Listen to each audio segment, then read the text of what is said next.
Hi, this is Gayle from BERNINA of Naperville, and it's month 8 of Graphic Jam, and it's almost there. We're almost in the home stretch, and I'm really looking forward to seeing how this goes together. One of the things that I think I'm looking most forward to is how, number one, we're going to quilt it, because the quilting on the Sassafras Lane version is pretty amazing, and I hope I'm up for the challenge. But the other thing that I'm looking forward with this project to do is to take our paper piecing skills that we're learning and use them for other things. So I'm going to touch on this in the video, but I just want to let you know about this book. I'm not even sure if this is still in print, but this is where I put my paper piecing skills to use. It was Brenda Papadakis's Dear Jane quilt, the Jane A. Sickle quilt. This quilt is made up of, I think it's something like 300 or 400 different blocks, and each block is different. I think it would be the quintessential charm quilt, really. But a lot of the blocks I couldn't figure out how to make, I ended up doing with paper piecing. So you're on the right track to doing something like that if you want. So without any further ado, let's get started on this month's block. Well, here's our Periwinkle Powers block. I've already made a few, so you can see here, this is what the dark colorway is going to look like, and then this is the light colorway. So this month's block is made up of 2 different styles. There's the center cross, and then there's going to be 4 of these. So you're going to take to the templates on page N and page O, and you're going to make 1 copy of O and 4 copies of N. Now, if you look over here, you can see that the cross is built out into 3 sections. So that's the first one that we're going to sew together. And we're just going to simply follow, putting piece number 1 there, then 2, then 3, and so forth, and then sew those 3 pieces together. So guess what? We're going to use our seamless seam roller. We're going to use our 1/4 inch add a quarter ruler and a little bit of our glue stick to hold the things on initially. And I've got my Bernina 7 series with a number 97 foot this month. And just a reminder, I'm going to label using my pins. These cool pins are great because one side of the pin has an alpha and the other side is a number, and it's just a great thing to use for your Elizabeth Hartman patterns, of course our Graphic Jam, and anything else that you really need to keep track of. So when we take our first piece, I don't think you guys should be any strangers to this now. We've been doing this now. This is what, block 8, something like that? But we're going to just liberate our little pieces that are for this single block that we have to do. I'm not using a ruler or anything. I'm just, devil may care, cutting this. So let's start with one of these corners. And then I'm going to take my my dark accent piece that goes here, and I'm going to turn this over, put a dollop of glue right on the spot, put this guy in place. And those of you that have that lighted board, that's great. But Amy's got a sugar skull class tonight, and she stole my light board, so we're not using the light board today.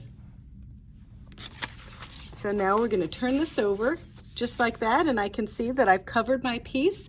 And now I need my color 8 and my color 8 square pieces. This is our piece A, and this is piece 2 and 3 here. So that's how I use those cool pins.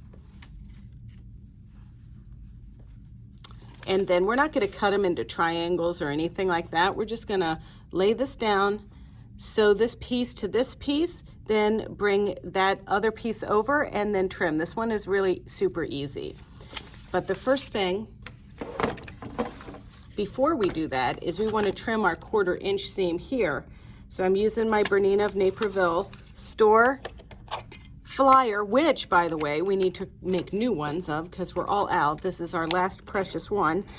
So I'm just going to cut that right across there like so.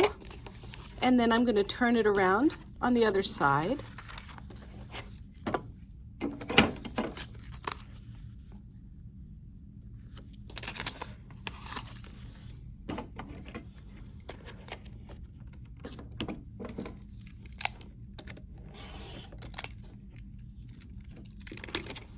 All right, now we're gonna go over to the sewing machine. So ultimately, this piece that I'm making here, we're gonna make 2 of these.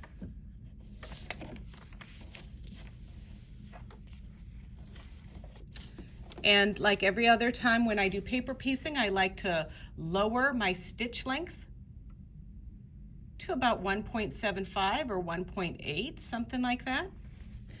Needle positions in the middle. Here we go, and now I'm gonna stitch. Also for paper piecing, I like to land with the needle in the up position. There we go. And then I can either program my foot control to cut, or I can simply press the cutter button. And then we're gonna bring in our steamless steam roller and roll our little seam like that. Do the other side.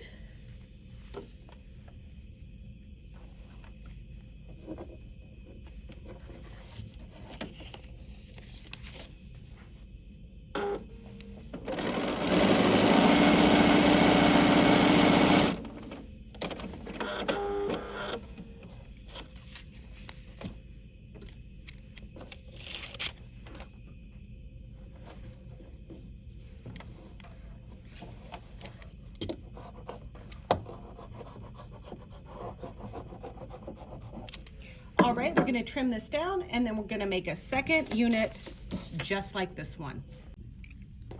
All right, so we're gonna take our ruler, line everything up to that outside line because that's our cutting line.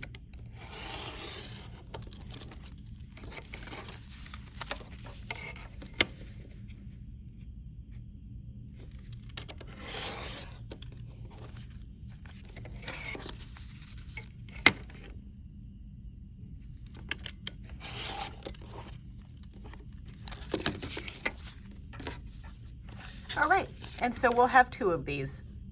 We're gonna take our last pieces for the center and put them together with our little strip. The first one goes in the middle.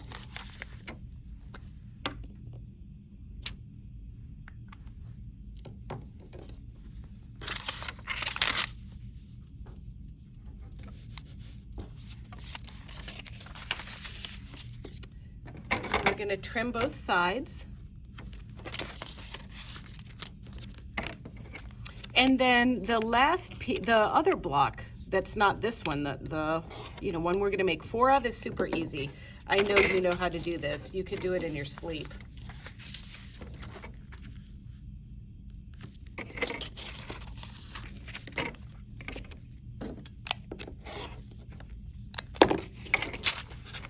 You know, since we've been doing a lot of this foundation paper piecing, you might ask, well, you know, Gayle, this is foundation paper piecing where we're pretty much taking a copy of something on paper or we're making traces ourselves or whatever, and we're stitching on the line on this paper that tears away easily. Do I have to use this paper? No, you don't have to use this paper. You can use copy paper. You can use tissue paper. There's even a water-soluble paper that I think you can run through an inkjet printer.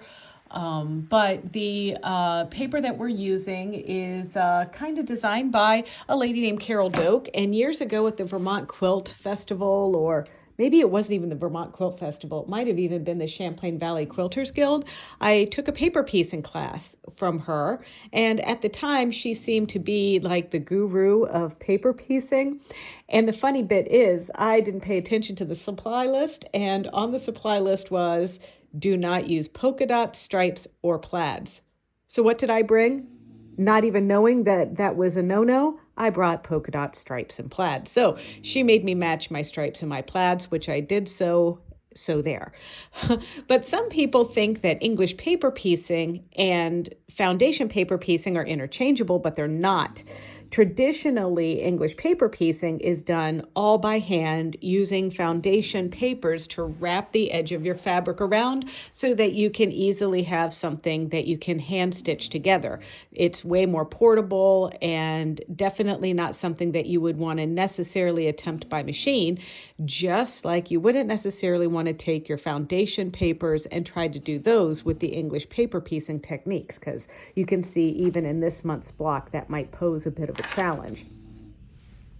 So I did improve my foundation paper piecing skills, and I actually put it to use on a quilt called the Dear Jane quilt. Now there's a lot of these out there. The Jane A. Sickle quilt, I think you can find it on display in Brattleboro, Vermont somewhere. But Brenda Papadakis put together a book that documented every block in this quilt, and a lot of those quilt patterns could be adopted to paper piecing, and that is how I used the paper piecing skills that I acquired when I was in Vermont. And I ended up using tracing paper for mine, and they were little blocks. I think they weren't even any bigger than 5 inches or something like that. Well, I misspoke there. It is in the Bennington Museum, which is also in southern Vermont, but it's the other side of that little tip of Vermont.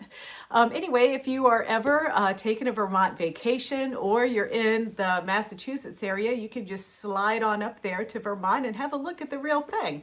Now, next month, we are going to move on to Cobalt Conjures. And Cobalt Conjures is, blue. It's got some arrows. I'm looking forward to making it. I think it's going to be a lot of fun.